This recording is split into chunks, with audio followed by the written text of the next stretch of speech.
And guess what? We got on the line the president of the Detroit Fighters Association, Mike Nevin. Hey, good morning.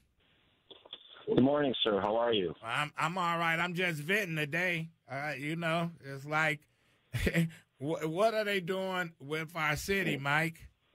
Well, you have every right to vent, and I was listening to the show, and I'm a regular listener to your show.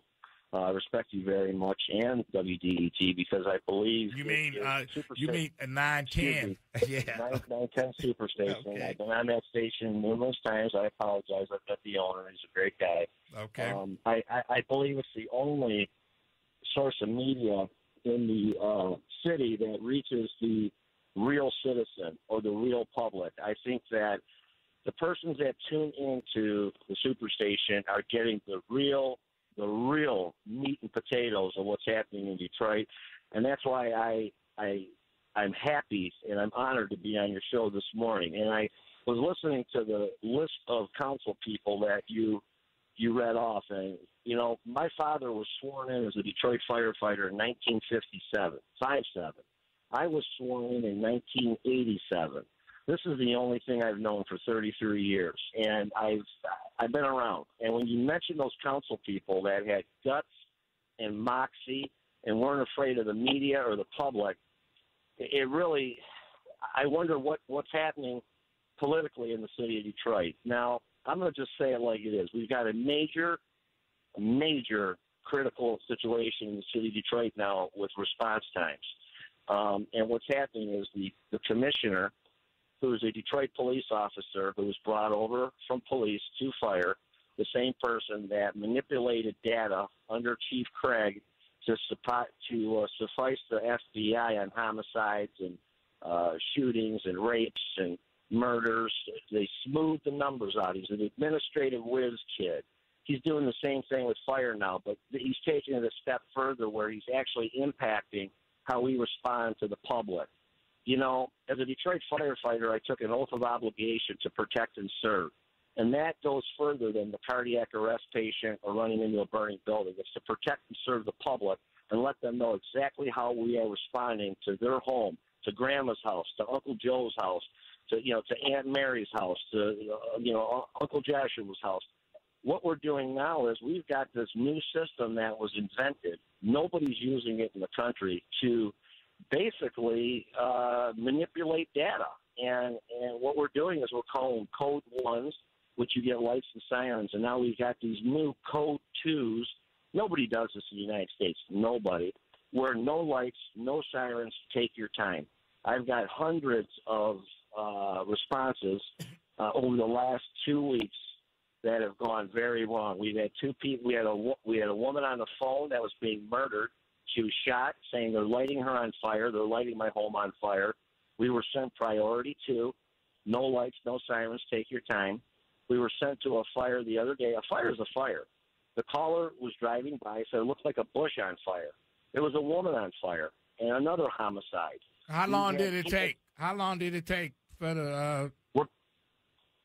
No lights, no sirens, probably 8 minutes, 9 minutes to get there, which who knows if that woman would have made it or not. But the bottom line is it's almost like they're signing off on a manipulation of a corpse. You got evidence in these homicides that are allowed to be destroyed. And I'll back it up even further. And this affects EMS, too. They've got EMS rolling on these code 2s and code 3s. And we've had EMS show up 10 minutes late. People are dragging their parents, their aunts, their uncles, their children to neighbors' cars to get them into an automobile somewhere on the street to get them to the hospital. This is unbelievable. This is unbelievable. We're gonna go to a break and we're gonna come back and we're gonna continue the conversation and we're gonna go to the phones because we got a lot of people calling. You know what? This is just unacceptable. Sir, with respect, can I just do one quick second here? I want to leave the callers with one thought. Go ahead. We are told to change your smoke detector batteries every 6 months. Smoke detectors signify to someone when they're sleeping or when they're not paying attention that there's a fire or carbon monoxide exposure in your home. Now, this administration, under Duggan's blessing is not even sending fire department rigs to commercial, residential, and or commercial alarms. These alarms are, by law, mandated to be in these buildings to signify a problem or trigger a problem in a building. We've had high-rises, hospitals, schools, code 2. Go take your time, no lights, sirens.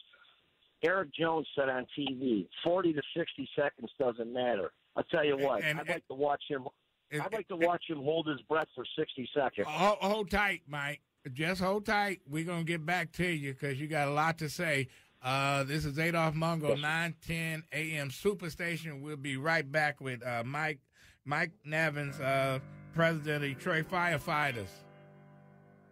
To Detroit in black and white, I'm Adolph Mungo, 313-778-7600. We're talking about, oh, man, we got the fire department has a dilemma. And we're talking to Mike Nevin, the president of Detroit Firefighter Association. Mike, yes, sir. It's depressing to hear some of the things that you're saying about the smoke detectors. As a kid, Mike, and I'm a few years older than you. I remember the local firefighters used to come to our schools, elementary schools.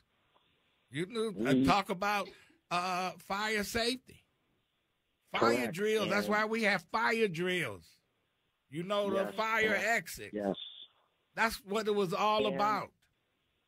And we let the public know, and we've always told the public, even throughout the bankruptcy and a lot of the politics throughout the years, the Detroit firefighters have always let the people we have sworn to protect and serve that we are on our way. We are busting our rear ends. We will be there. We will save your life. Now we're being told that no lights, no sirens. Take your time. They're sending less rigs to the fires. We're not blocking for EMS units anymore. We take a rig and we block the freeways. We had an EMS rig hit last night on the freeway, which could have killed the workers and maybe injured the civilians further. We're not sending our companies on commercial box alarms, which gets more rigs on the street rolling at one time when the response comes in. You know, the thing with the fire department is it's a game of human. It's a human element that we have to get a rig there to get eyes on the situation. Then we will mitigate it from there. When 911 is called, the public has a right to 911. I don't care if it's a cat in a tree or if it's the 12th floor of a high-rise downtown. They've got the right to call burning. They've got the right to call 911, and they expect to hear those sirens coming. I've appeared before city council twice in the last 2 weeks. If you go to my Facebook page, it's Mike, M-I-K-E-M-Y-K-E, Nevin, N-E-V-I-N. I post all of my little happenings. We've done some stuff with the Detroit News lately. They're picking up on this. Fox 2's picking up on it a little bit. But we need outrage from the community. Mayor Duggan and his appointed commissioner, who's only been to one fire in his life, and that was with me personally, has no right to change over 150 years of response policy to the residents and the public and the visitors that we serve in the city of Detroit. How in the hell is this guy going to attract business when he's telling business owners that we're not coming? We've had alarms, take your time, code 2 at the MGM, Little Caesars Arena. We've had bomb threats. We've had schools. We've had commercial senior complexes where they tell us, take your time. We had power lines down on 8 Mile, crossing traffic, 11-minute response. Didn't we have about 82 down wires last week?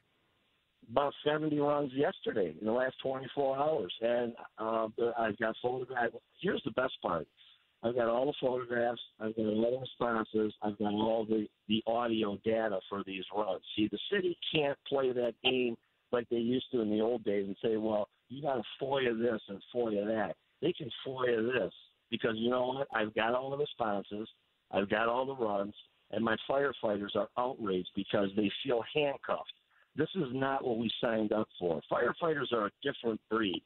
We are here to protect and serve, and we want to get firefighters not being able to get there in time to make our rescue. When someone calls 911, they're in a situation that's unmanageable and they need help. They have a human right to call 911. Washington D.C. just had a large. They were going through an experiment where they were sending lids on these soft runs, and they had a high-rise full of seniors burn up, and now they're under investigation. I bet you people are going to lose their jobs here. I have asked City Council, and I've got some council people in my corner. I've got a few council people, and I'm going to say them: Janae Ayers, Brenda Jones, Benson seems to be in our corner, and McAllister for sure, because he's an ex-police officer who's actually, you can't even believe this is happening. Janae's been fantastic. If it wasn't for Janae Ayers on that safety committee, we wouldn't have even gotten before City Council. And I've met with the Joint Health and Safety Committee of the City Council, and it's hard to explain what's going on to the average public because they expect us to be there. They should not have to worry about police, fire, and EMS response. Mike, what's the next step, Mike? Well, we've got meetings on. I got a board meeting on Monday, and we're going to discuss. We're bringing some representatives, and I believe Joe Tate is running for Senate. The House is coming. We've got some. I've reached out to Lansing, and I reached out to the council, and we're hoping to get some of these elected people to our meetings on Tuesday and Wednesday. And I'm going to probably call for a public rally sometime this week, and we're going to give it our best shot. I've already figured out a location, and it's a location where it's a very high-profile area in the city, and we're going to set up there, and I'm going to give it one last shot and let the public know that. Well, let me know. Well, let me know about it because I'll stand with you. And I would be very honored if you would. And we need to keep this in front of the community because this is ridiculous. And I told a story earlier about as a kid growing up in Royal Oak Township where 5 siblings perished in a fire in the wintertime because the fire truck and it wasn't that far from the fire station, had some issues getting there. And they couldn't get these babies out. Unbelievable. Let's say it the way it really is. You look at what's happening in the city. They're pushing out the owners and the business people that hung with this town. That's right. That's right. But it is generating quite a bit of traffic downtown. And you look at 94. It takes a while to get through 94 now. There's no good time to get through the city. The same thing is happening on our thoroughfares where Mayor Duggan decided to make bike lanes everywhere. I'm not for or against bike lanes, but when you take a major thoroughfare like Gratiot or Jefferson and you cut the lanes down to 2 on each side, they weren't designed for that. You're talking about congesting the streets. Look at Livernois, what they did to Livernois. And it takes our rigs longer to get there. Now you're telling us to go no lights, no sounds, take your time, and you're sending less people. This is critically and mentally unstable, what's happening right now. This is mentally unstable, and I'm calling for Mayor Duggan to get before the microphone and put his face on TV and tell the residents that he said he was going to protect when he got reelected. Look, we got you reelected, Mayor. You asked for this. And he was doing a fine job. Get your can on front. Get it. And I've had meetings with. He's running from it. He's running from it. He don't want to deal with it. You know what? I'm just thinking about what you just said. You can't get a fire truck down Cass because of the bike lanes, and you got buses running down there. You got the cars parked. This is a disaster waiting to happen. I got a better one for you. And these firehouses that were firehouses. Oh, they restaurants now. Oh, now they're cafes, restaurants, coffee shops. Bed and breakfast. Right, and they weren't designed for that. These fire stations were strategically placed in areas of the city so we could have quick response. That's why they're in the neighborhoods. That's why they're downtown. You go to New York. Okay, let's look at this one. Detroit, 139 square miles, one of the biggest cities landscape-wise in the United States. We cover 139 miles. You can fit Boston, Manhattan, and San Francisco inside the city of Detroit. All three of those departments double in size to the Detroit Fire Department, Detroit EMS. We've got one of the largest waterways in the United States, and we've got one little fireboat, the Curtis Randolph, that's about 40 years old. I mean, what is this guy doing here? I don't know. I see him in a lot of ribbon cuttings. That's about it. That's about it. That's about it, Mike. I see him with a shovel and scissors, but I don't hear him responding to Mark Diaz and the DPOA. We need more police officers. We're losing police officers every day. You know that I had 10 EMS medics quit last month? They left. They were trained in the city. They're city people. They've gone to other jurisdictions because they can't put up with this. And I tell you, I know people that live at Midtown. They'll call Wayne State Police before they call Detroit because they say Detroit is short-handed. So, well, the other thing, everybody knows that when you call 911, we've told our family members, there's an inside secret. If you need help, everybody knows this. Let's just say it the way it is. You call 911, I'm on fire, my house is on fire, and guess what? That block party that's out of control, you got 5 rigs coming from all areas of the city. They hear those lights, or they see those lights and hear those sirens. Those thugs take off. You're getting broken into. You call the fire department. It's the lights and the sirens that people hear. That scares people away.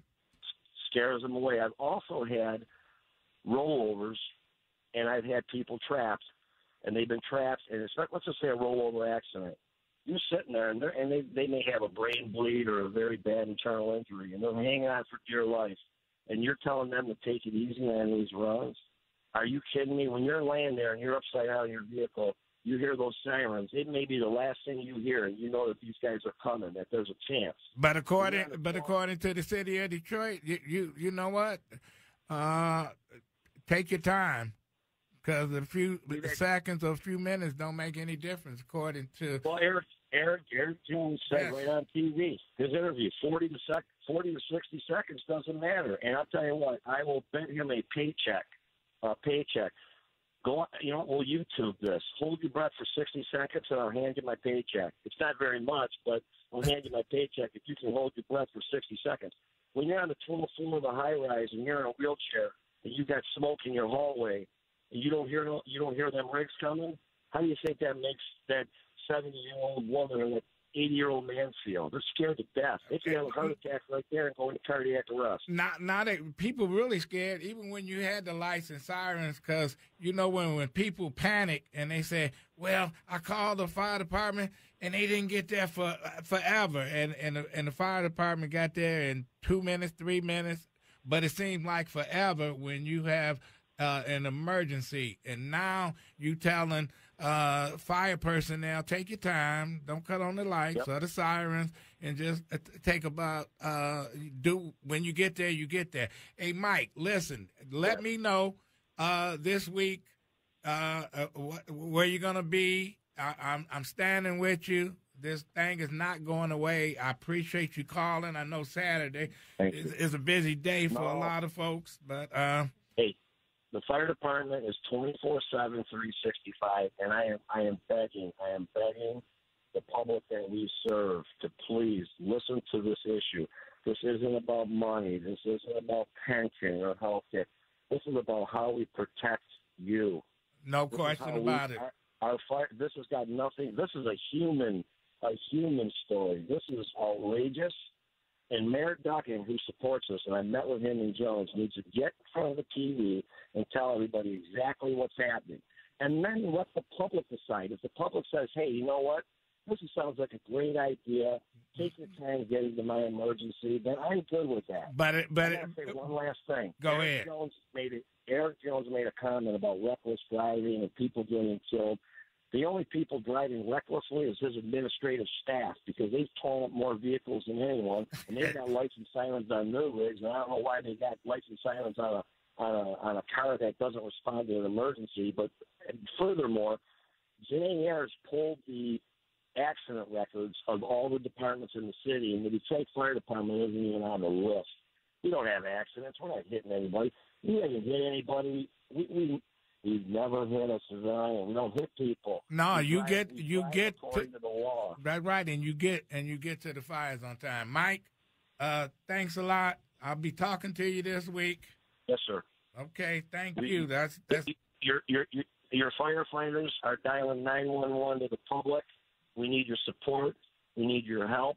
I'll let you know when this press conference comes out. Okay. I am begging the people we have sworn to protect to please support us on this, because it's your safety. It's your children, your grandchildren, your grandmother, your father, your mother. It's their lives in their hands. And you've got politicians that are pencil pushers that have never been to an emergency response in their life, making decisions that are going to cost people their lives. Okay. Mike Nevin, president of the Detroit Firefighters Association.